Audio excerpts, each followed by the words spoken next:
Welcome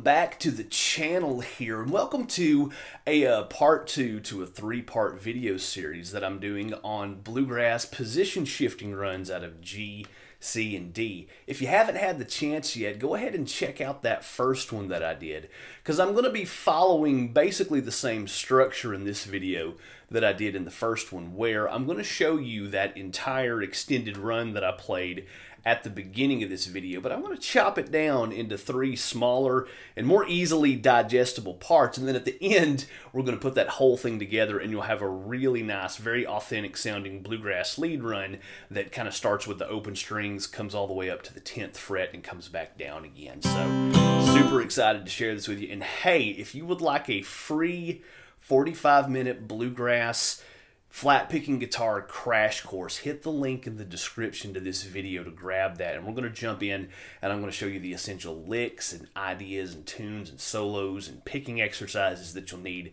to lay a really solid foundation for developing some really killer bluegrass lead chops. You'll have downloadable and printable tabs for the whole lesson, so again, hit the link in the video to grab that. And alright, let's jump into the lesson here. Okay, so what we're going to do is we're going to start off with this run right here. We're going to do.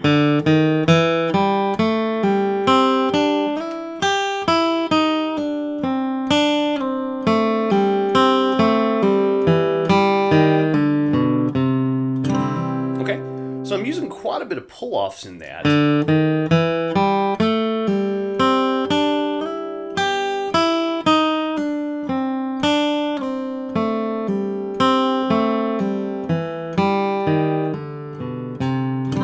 As you can see, there's a couple of places in there where I'm using like 2 upstrokes in a row. Again, I'm just kind of using alternate picking as my guide through this. But one more time we'll do. And here's where our position shift. And then we'll shift back down. And then. So again, we've got.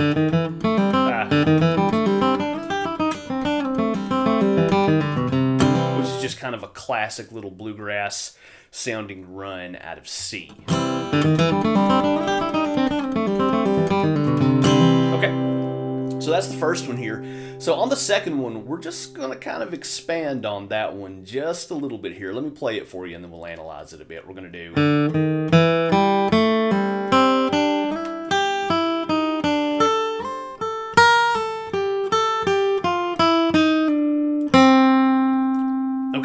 So this one starts off the same.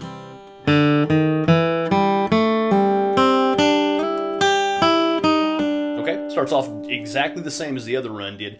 But right here, we're going to bring that pinky finger, and this is important. Make sure you do this with your pinky finger, because if not, it's not going to put your hand in the position to be able to play the rest of this run. So again, we've got...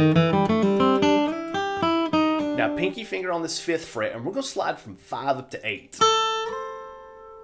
All right, and now that works out great because now our hand is in the position to play the rest of this.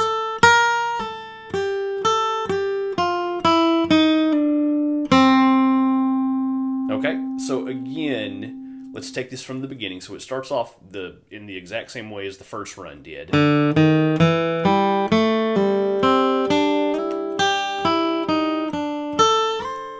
And then make sure you do that with your pinky. And then,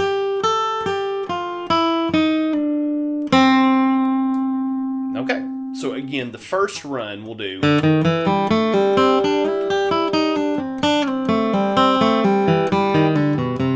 And then on the second one,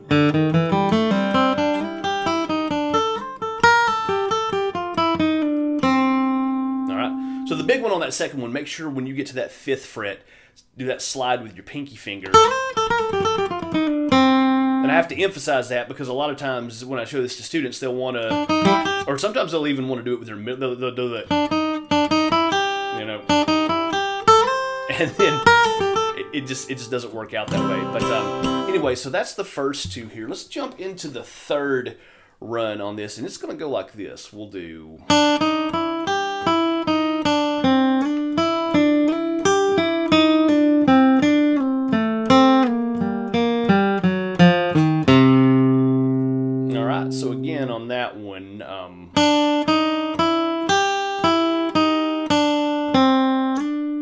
So make sure when you're going from 5 to 7, do that slide with your ring finger. And then we're going to slide from 7 up to 9, and then hit that 8th fret on the 2nd with your middle finger. So we've got... And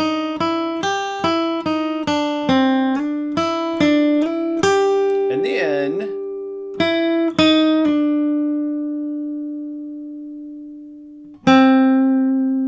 So let's actually take it from the beginning of this 3rd run up through that point right there. Let's do... One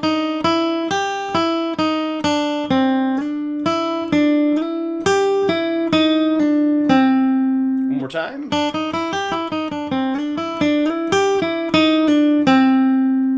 Okay, we're not done here though, because now we're going to do...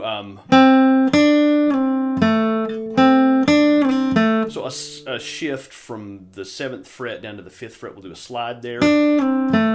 And then we'll do a slide from 5 to 3.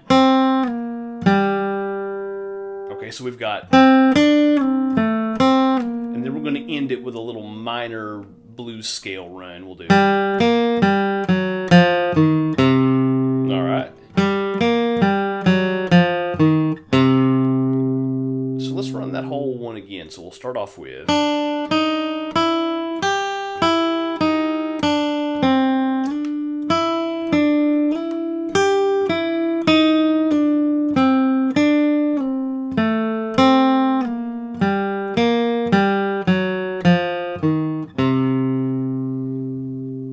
Okay, so kind of the key position shifts in that one are... So you want to make sure you do that with your ring finger, and this one with your ring finger as well. And then make sure you hit that 10th fret with your pinky, because if you try to do that with your ring finger, it kind of changes the position. And then we'll do that, both of those with your index, and then hit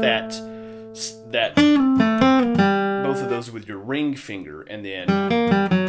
Alright, so one more time on the 3rd one there, we'll do...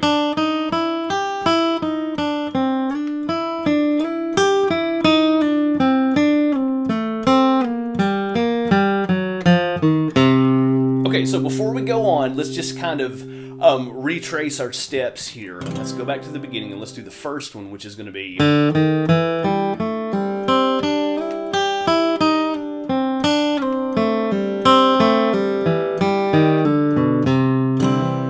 And then the second one, just a little variation on that first one.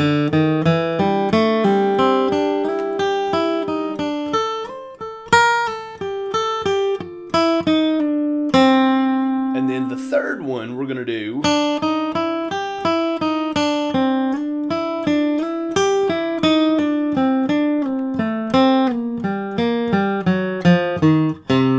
Okay, so now for the big finish here, we're going to combine all of those, and that's going to go like this. We'll do...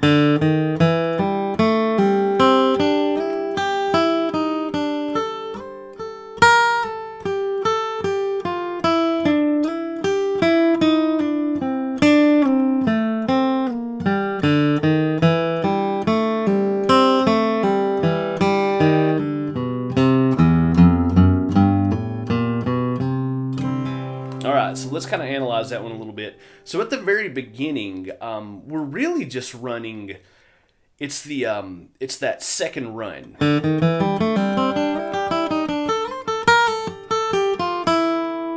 Up until that point, it's literally just the second run that we did. Which, you know, incorporates ideas from the first one, but it's just that second one. But now we're going to kind of add in some ideas from the third one, and we're going to do...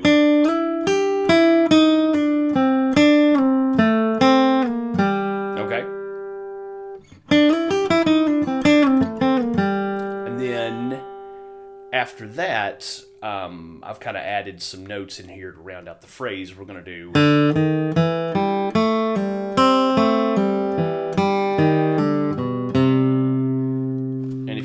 You can end it with our little chromatic. Okay, so let's try that again. So...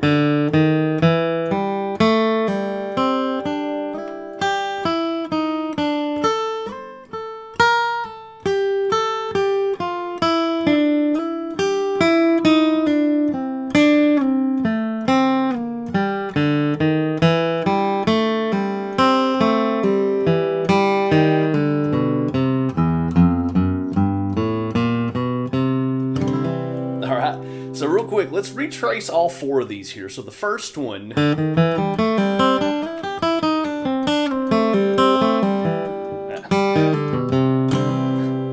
second one,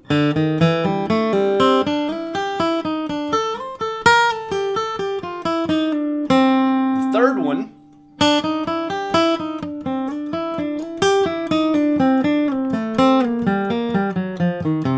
and then the fourth one, which just combines 1 through 3.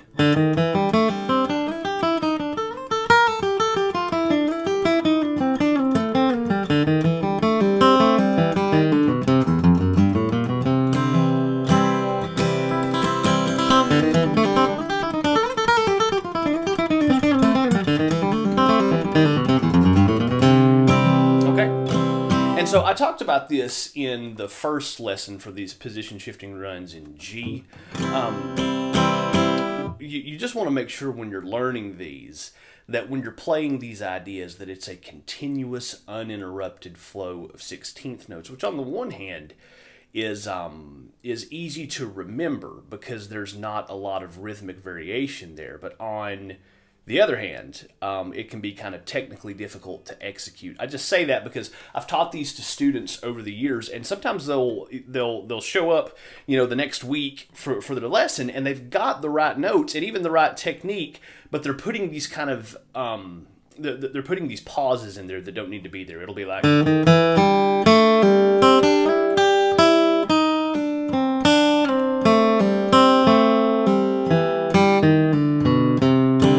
right notes, but again, practice it as slow as you need to make sure it's just an